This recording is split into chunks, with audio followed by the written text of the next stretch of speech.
जो रहते हैं उजालों में, जो रहते हैं अंधकार में, जो रहते हैं शब्दों में, जो रहते हैं निशब्द में, जो रहते हैं ब्रह्मांड के शून्यताओं में, जो रहते हैं पृथ्वी के परिपूर्णताओं में, वो रहते हैं बच्चों के किताबों में, वो रहते हैं साधु के रुद्राक्ष में। अंधे का आंख है वो, लंगड़े का वैसाखी है वो। जन्म मृत्यु जीवन यौवन सूर्य चंद्र ग्रह नक्षत्र, इस संसार के जीवन मृत्यु चक्र में सदा सर्वदा वो ही विद्यमान है जो हैं जगत के नाथ प्रभु श्री जगन्नाथ। दोस्तों, ओडिशा अपने जगन्नाथ मंदिर को लेकर पूरी दुनिया में प्रसिद्ध है। हर साल लाखों करोड़ों संख्या में श्रद्धालु यहाँ आते हैं। पर क्या आपको पता है पुरी में जगन्नाथ संस्कृति कैसे शुरू हुआ, उसके पीछे की कहानी क्या थी और क्या है ब्रह्म पदार्थ जो प्रभु जगन्नाथ को जीवित रखता है? जानने के लिए इस वीडियो को बिल्कुल अंत तक देखना।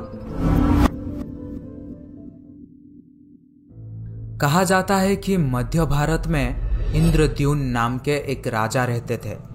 उनके राजधानी का नाम था अवंती और वे भगवान विष्णु के बहुत बड़े भक्त थे और हमेशा भगवान विष्णु के दर्शन के लिए इच्छुक रहते थे।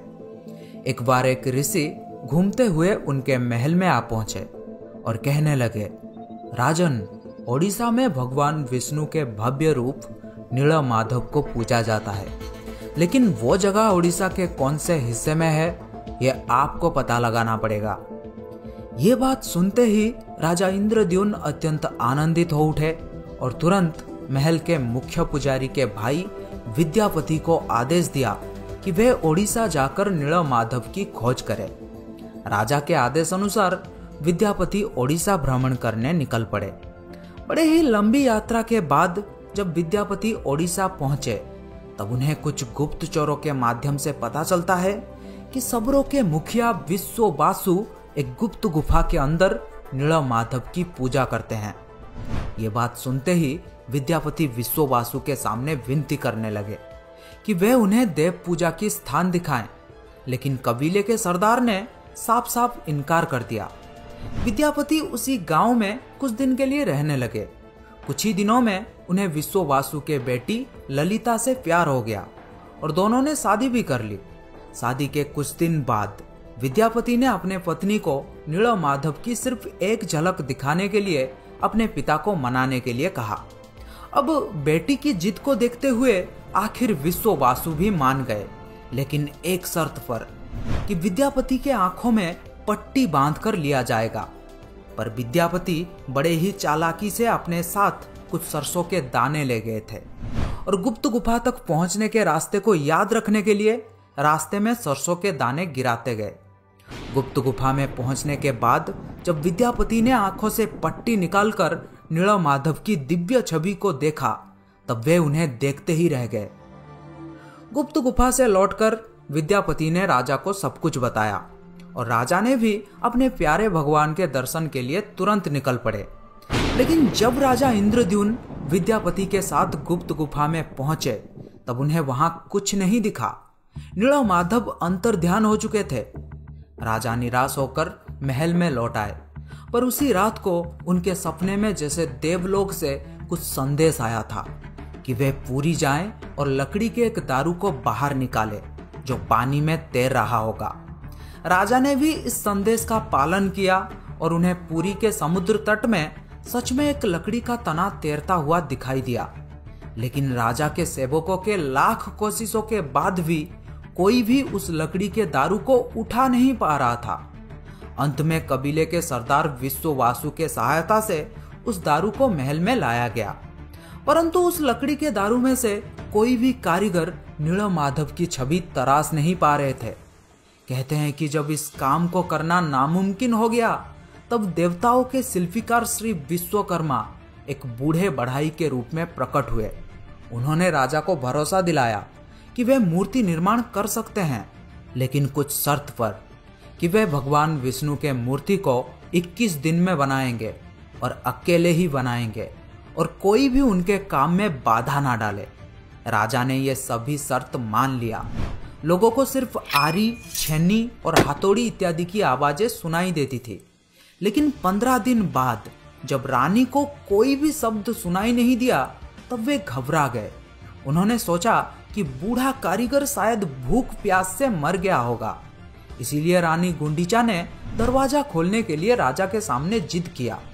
आखिर में दरवाजा खोला गया और राजा ने देखा कि वो बूढ़ा कारीगर जैसे गायब हो गया है और अपने पीछे आधा बना 3 मूर्ति छोड़ गया है, जो आज प्रभु जगन्नाथ, बड़े भाई बलभद्र और छोटी बहन सुभद्रा के रूप में पुरी के श्री मंदिर में पूजे जाते हैं।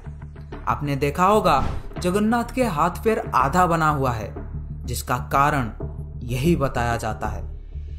कहते हैं कि द्वापर युग में कृष्ण की लीला एक शबर के हाथों समाप्त हुई थी और कलयुग में नीलमाधव की यात्रा शुरू हुई थी और एक शबर विश्ववासु के हाथों। दोस्तों, क्या आपको पता है प्रभु जगन्नाथ को भी बुखार होता है, उनको भी दवाई दिया जाता है। कभी कभी ठीक हो जाते हैं पर कभी कभी नहीं।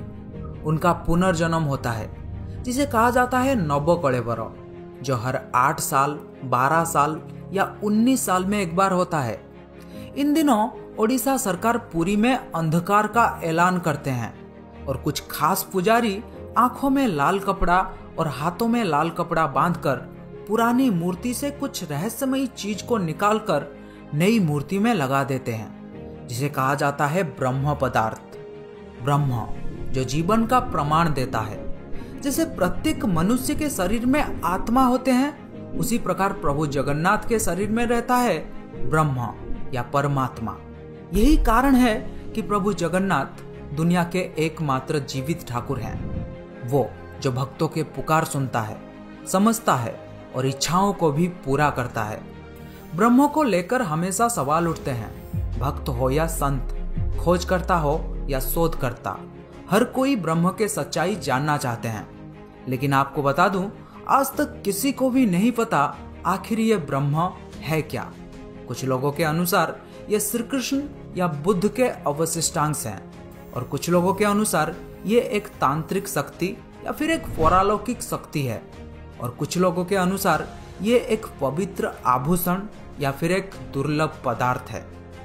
कहा जाता है कि जब श्री कृष्ण की मृत्यु हुई थी तब एक शबर ने ही उनका अंतिम संस्कार किया था। लेकिन उस वक्त श्री कृष्ण का दिल अथवा हृदय आग में जला नहीं था, जिस वजह से शबर ने उस हृदय को लकड़ी के गुच्छे में बांधकर समुद्र में प्रवाहित कर दिया था, जो फिर बहते बहते पुरी के समुद्र तट में पहुंचा और जहां से फिर राजा इंद्रद्युम्न प्रभु के मूर्ति निर्माण कर पाए थे। यह था प्रभु जगन्नाथ के मूर्ति निर्माण की कहानी। अगर आप ब्रह्म के बारे में और अधिक जानना चाहते हैं तो मुझे कमेंट बॉक्स में बता सकते हैं। और इस वीडियो का टारगेट है 10,000 लाइक।